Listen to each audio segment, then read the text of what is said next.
Assalamualaikum warahmatullahi wabarakatuh.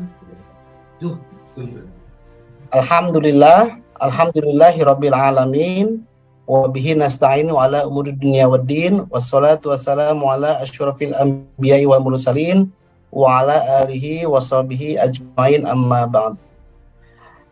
Baik, Bapak Ibu semua, sekarang memasuki pada materi tentang regulasi tentang jaminan produk halal, terutama mengenai keberadaan Bapak Ibu semua nanti sebagai pendamping PPH. Kita awali dengan untuk memahami regulasi, kita awali dulu bahwa mengenai sertifikasi halal di Indonesia, kita lihat ada 3 statement di negara Indonesia. Satu, statement adalah Presiden, bahwa Presiden menginginkan bahwa Indonesia ini bisa menjadi potensi industri halal dunia. Target ini mudah-mudahan bisa tercapai dalam di tahun 2024. Menuju pusat industri halal dunia, maka Menteri Agama ini menargetkan bahwa halal Indonesia bisa untuk masyarakat dunia. Secara implementasi, satu tingkat di bawah Pak Menteri, yaitu Kepala BPJPH, ini lebih implementatif lagi. Mengenai sertifikasi halal, kita membangun digitalisasi dan integrasi sistem layanan jaminan produk halal. Yang kedua, yaitu memberikan kemudahan, memberikan kemudahan ini dengan 2 pola, biaya murah, waktu yang lebih singkat. Bapak Ibu, kalau kita melihat kewajiban sertifikasi halal ini, keberadaan Bapak Ibu semua sebagai pendamping PPH ini akibat dari imbas Undang-Undang Cipta Kerja di tahun 2020. Di dalam pasal 4 di Undang-Undang Cipta Kerja itu dikatakan bahwa untuk pelaku usaha mikro kecil, kewajiban bersertifikat halalnya itu didasarkan atas pernyataan pelaku usaha. Atas dasar ini, pasal ini, maka adanya pendampingan PPH yang akan dilakukan oleh Bapak Ibu. Secara umum, kenapa sih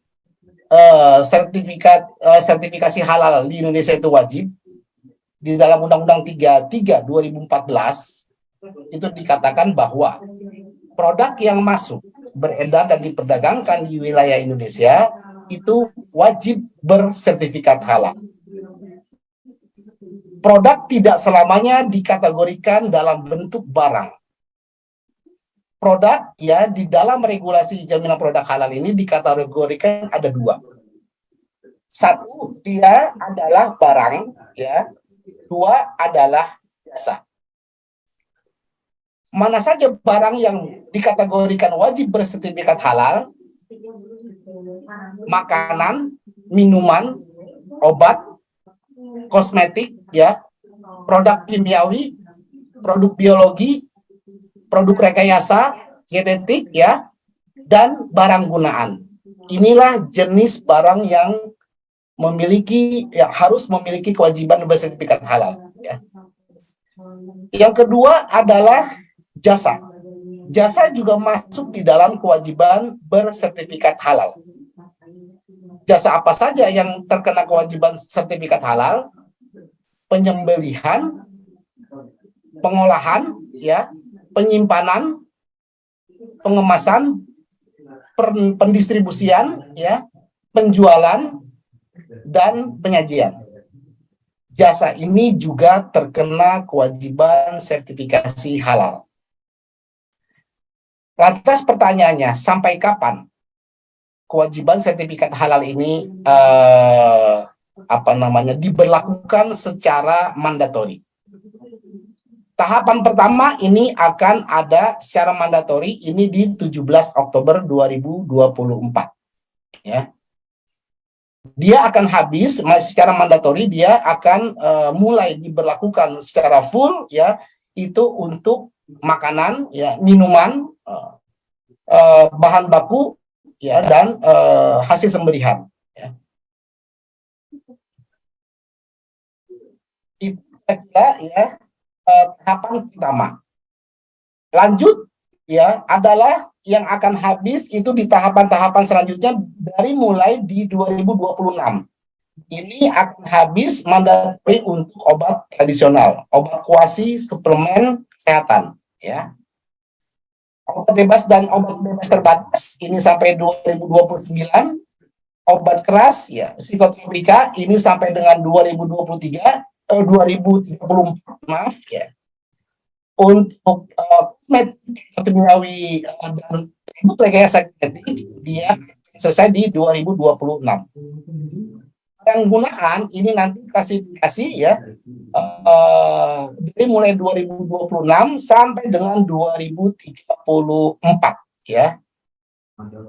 Inilah tahapan-tahapan yang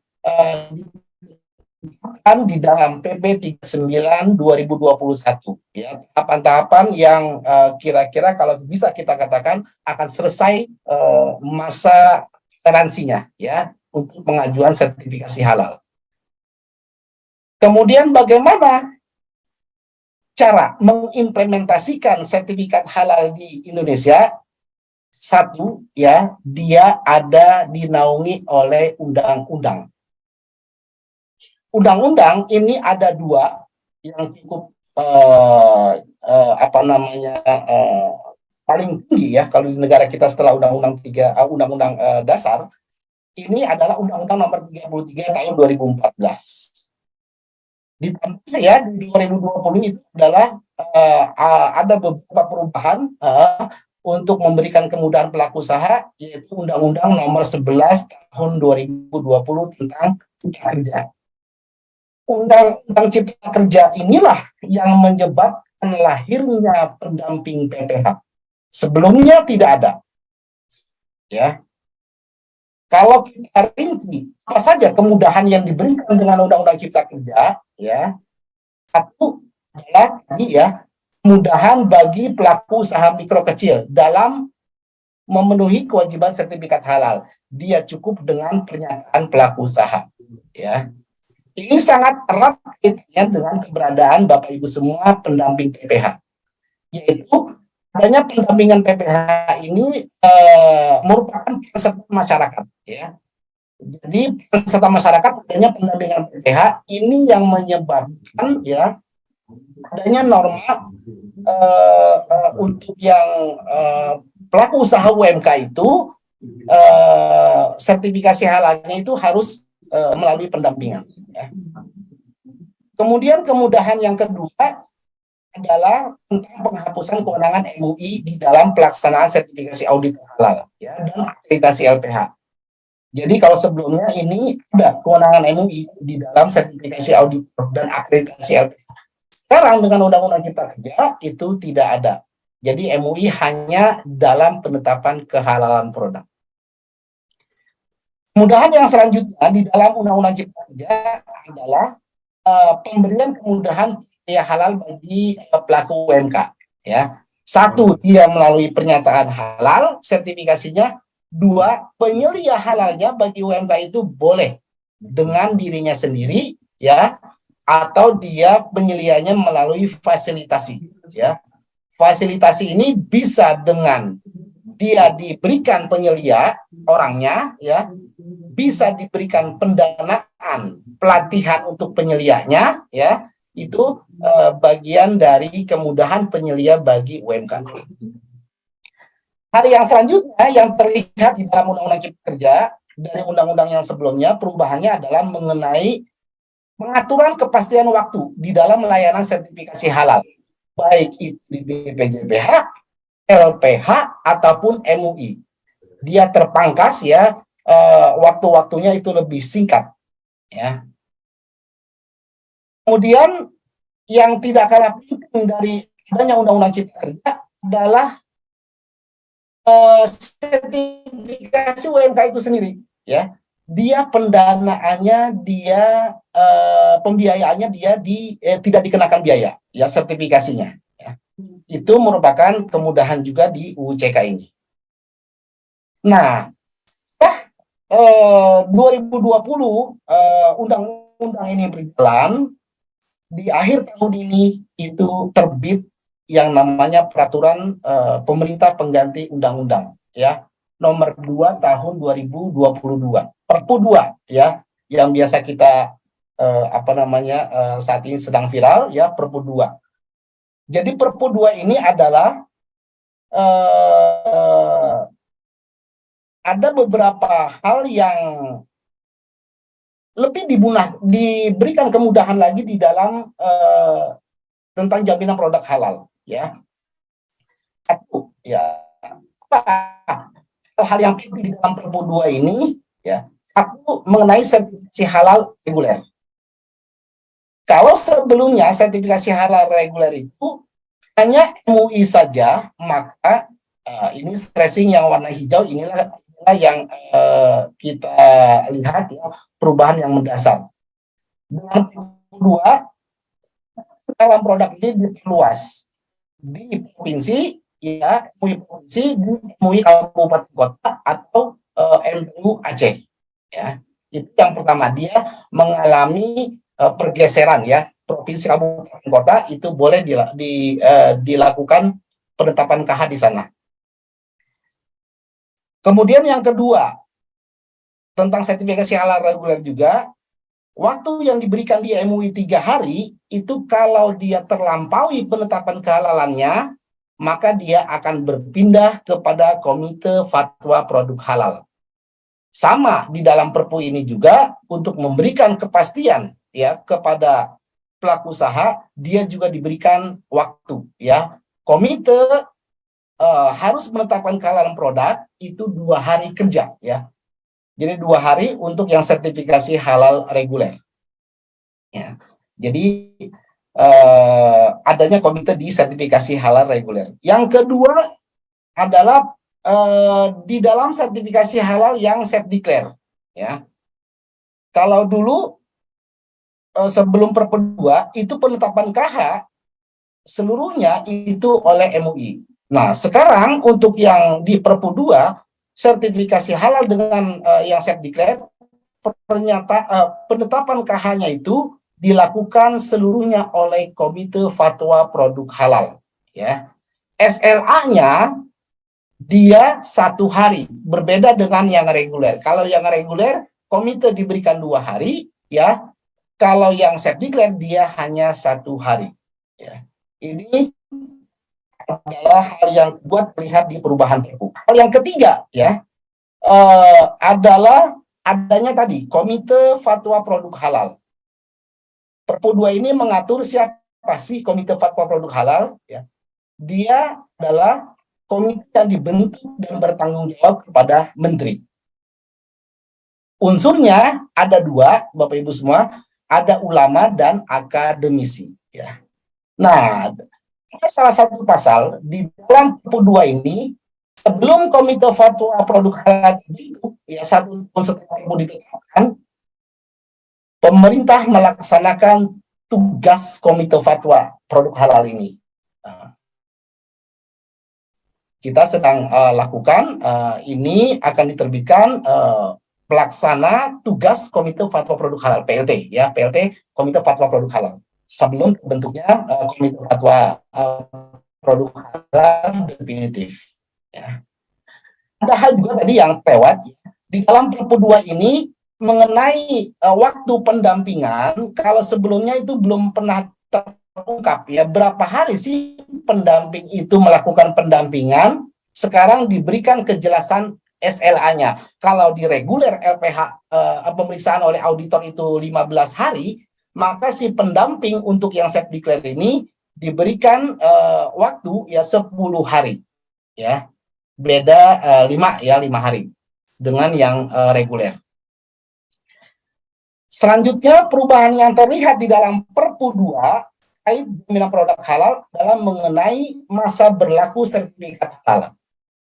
Sebelumnya itu norma masa berlaku sertifikat halal adalah 4 tahun. Sekarang dengan Perpu 2, masa berlaku sertifikat halal itu diberikan sejak diterbitkan oleh BPJPH. Nah, dia berlaku terus-menerus kecuali ya dia terdapat perubahan komposisi bahan atau PPH. Kalau terjadi itu, maka wajib ya melakukan pembaharuan sertifikat halalnya. Ya, yang terakhir yang terlihat di dalam Perpu 2 ini adalah mengenai adanya kewajiban aktor-aktor inti terkait layanan sertifikasi halal menggunakan layanan berbasis sistem elektronik. Baik untuk BPJPH-nya, LPH-nya, proses di BPJPH, LPH, MUI, Komite Fatwa Produk Halal, dan pendamping BPH ini wajib menggunakan sistem elektronik ya terintegrasi. Siapa yang mengelola? Itu adalah BPJPH. Ya. Inilah ya hal-hal yang baru di dalam Perpu 2. Lanjut, sekarang adalah untuk kepentingan pengetahuan Bapak Ibu semua, kalau nanti selesai ya lulus dalam pelatihan pendamping PPH ini. Ada beberapa keputusan yang dilahirkan dari undang-undang tadi ya, dari mulai peraturan pemerintah sampai dengan keputusan Kepala BPJPH nomor 88. Ini nomor 88 ini adalah tentang bagaimana si pelaku usaha mencantumkan label halal setelah mendapat sertifikat halal ya. Dari sekian banyak regulasi implementasi sertifikasi halal yang perlu Bapak Ibu semua agak baca lah ya nanti. Ini kira-kira hal-hal yang penting harus Bapak Ibu punya minimal dalam soft copy adalah satu ya, mengenai PP 39/2021 tentang penyelenggaraan jaminan produk halal. Yang kedua adalah PMA nomor 20 tahun 2021 ini khusus ya bagaimana nanti sertifikasi halal bagi pelaku UMK. Ini yang nanti Bapak Ibu semua akan sebagai pendamping ya, dasar kerjanya ya adalah ini PMA 20 ya. PMA 20 2021. Tidak kalah penting yang harus dipahami adalah PMA nomor 748 2021. Ini adalah jenis produk apa saja sih yang wajib bersertifikat halal. Nah, ini 748. PMA 1360 ini bicara sebaliknya. Bahan-bahan sih yang dikecualikan dari kewajiban bersertifikat halal. Dua ini cukup penting Bapak Ibu ketahui ya, untuk melihat daftar-daftar bahan yang pelaku usaha miliki. Ya. Kemudian ada juga ini peraturan BPJPH nomor 1 2021 ini sudahlah ya untuk Bapak Ibu semua ketahui. Karena ini bagaimana pelaku usaha itu membayar tarif layanan sertifikasi halal ya. Lanjut, ini yang cukup penting juga keputusan Kepala BPJPH nomor 57 tahun 2021 ya. Ini adalah kriteria umum tentang sistem jaminan produk halal. Nomor sama dengan nomor yang sama lahir di tahun 2022, 57 tahun 2022. Kalau 57 2021 ini adalah rumus-rumus umum ya tentang kriteria sistem jaminan produk halal. Lebih implementatif lagi untuk kemudahan pelaku usaha itu dibuat keputusan Kepala BPJPH 57 juga tahun 2022. Ini adalah mengenai manual BPH ya untuk sertifikasi halal dengan pernyataan pelaku usaha ya. Declare. Kalau ini 141 ya ini juga sama lah pengetahuan tambahan lah ya. Berapa sih tarif sertifikasi halal di Indonesia? Ini ada di 141 tahun 2020. Kalau kita lihat sekarang adalah pengetahuan tentang jenis layanan sertifikasi halal itu ada dua ya. Ada yang melalui jalur reguler, ada yang safe declare. Ini yang harapan kita bisa disampaikan kepada pendamping ya, kepada masyarakat umumnya ya. Ini adalah bahwa kalau masyarakat ingin mengajukan sertifikasi halal ada dua jalur ya. Bagaimana sih kalau gambar faktor di dalam dua jalur itu kita lihat di sini. Kalau dia jalurnya reguler, maka yang melakukan pemeriksaan lembaganya namanya lembaga pemeriksa halal. Orang yang turun adalah nanti auditor halal untuk jalur yang reguler. Kalau yang saya declare ini yang turun ke pelaku usaha adalah lembaganya lembaga pendampingan PPH ya, orangnya namanya pendamping PPH. Bapak Ibu semua berada pada ini ya, pendamping PPH. Jadi di bawah pendamping dan auditor ini ada aktor yang namanya penyelia. Penyelia lah ini yang berhadapan dengan pendamping PPH. Kalau jalur yang sertifikat berhadapan dengan auditor apabila dia pelaku usaha jalur reguler ya. Kemudahan yang diberikan untuk pelaku usaha UMK, penyelianya boleh dengan dirinya sendiri, para pelaku usahanya. Ya. Di atas ini, utama adalah di atas adalah BPJPH. Ya.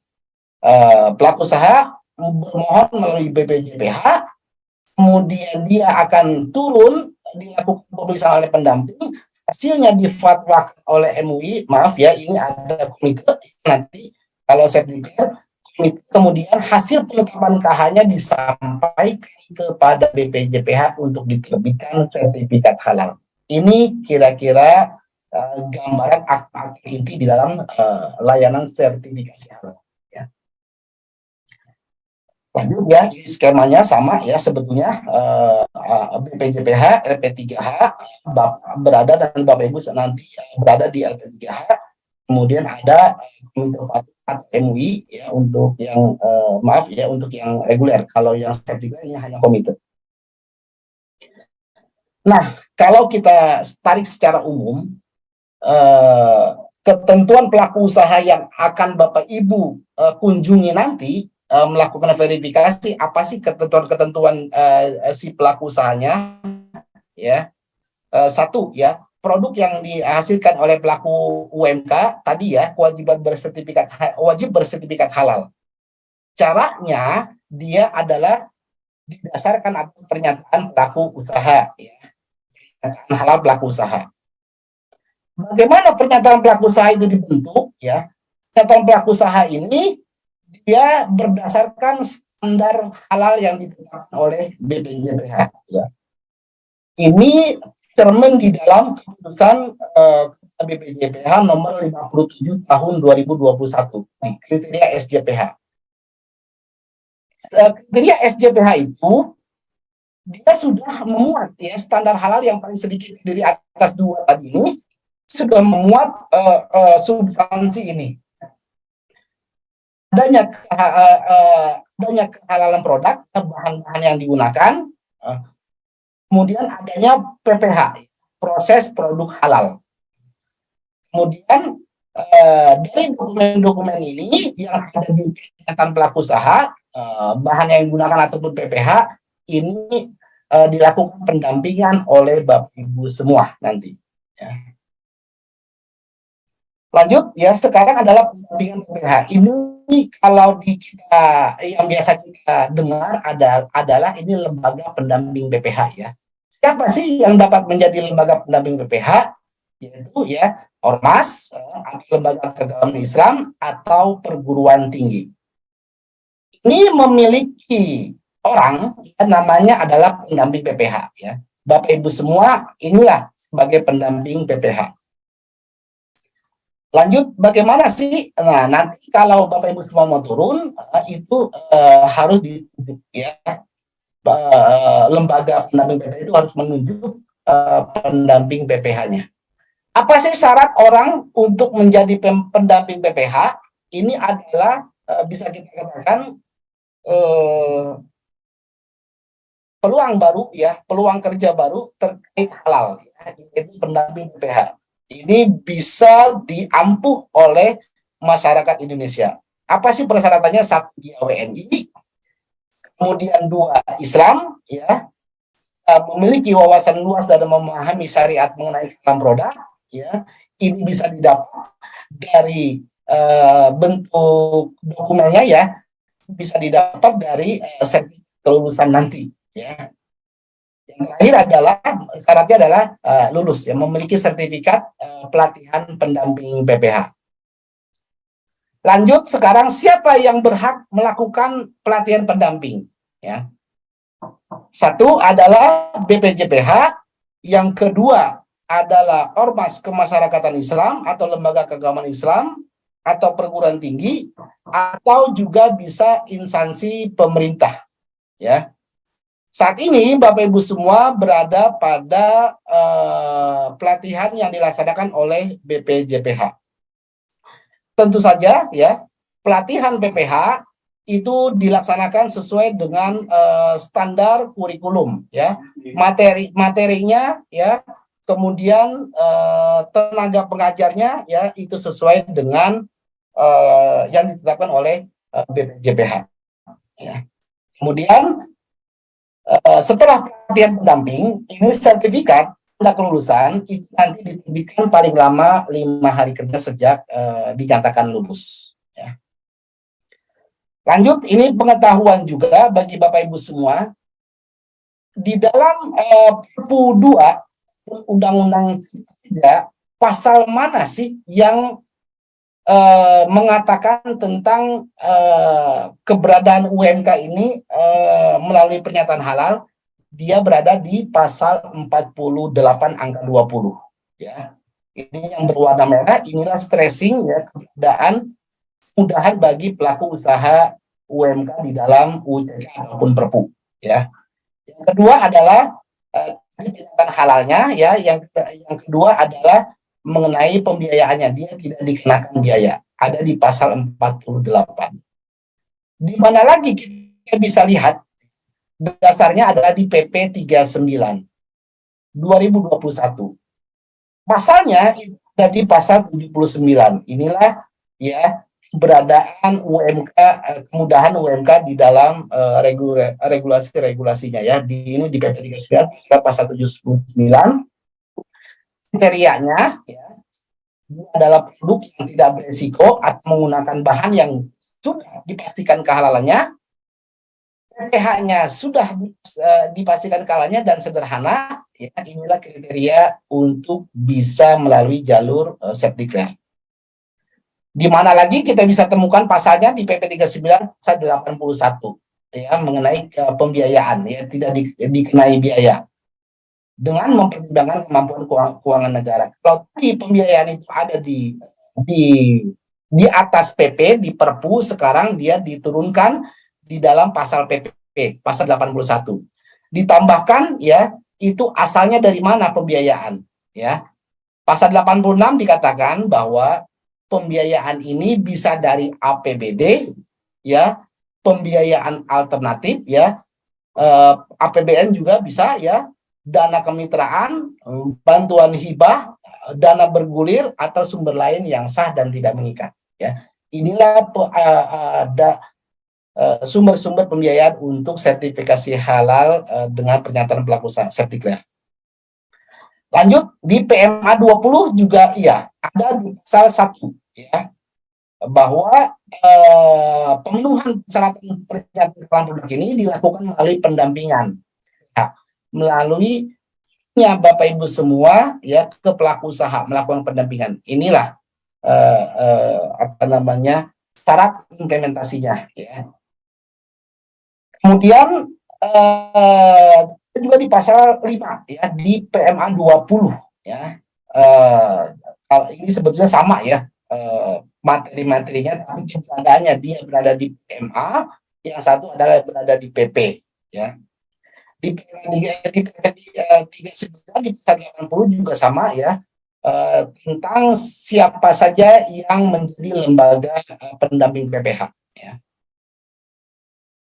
Lanjut, ini adalah tentang pembiayaan sertifikasi halal yang dengan pernyataan pelaku usaha self declare. Itu ditetapkan ya adalah 230.000. Komponennya ini ya sudah konstruksikan, 25.000 untuk pendaftaran, 25.000 untuk lembaga pendampingnya ya. Untuk Bapak Ibu semua ya, itu yang terbanyak dari 230, yaitu 150.000 ya, 30 adalah untuk penetapan hak ya. Baik, tadi ya saya sudah katakan ada nomor yang ganda ya, nomor 57, satu di tahun 2021, norma-norma umum sistem jaminan produk halal. Yang kedua adalah ini 57 tahun 2022 dalam tentang manual SJPH ya. Baik, Ibu semua, kira-kira itulah tadi norma-norma regulasi ya tentang sertifikasi halal melalui pernyataan pelaku usaha. Mudah-mudahan nanti bisa dilihat kembali dari mulai keberadaan di tingkat undang-undang ya, peraturan pemerintah, peraturan Menteri Agama, sampai dengan keputusan Kepala BPJPH. Bisa dilihat kembali ya diulang-ulang ya untuk menajamkan pemahaman Bapak Ibu semua jika nanti turun ke lapangan. Baik, kira-kira itulah ya pemaparan tentang regulasi jaminan produk halal. Mohon maaf apabila ada yang salah ataupun kurang dari penyampaian. Sekian. Assalamualaikum warahmatullahi wabarakatuh.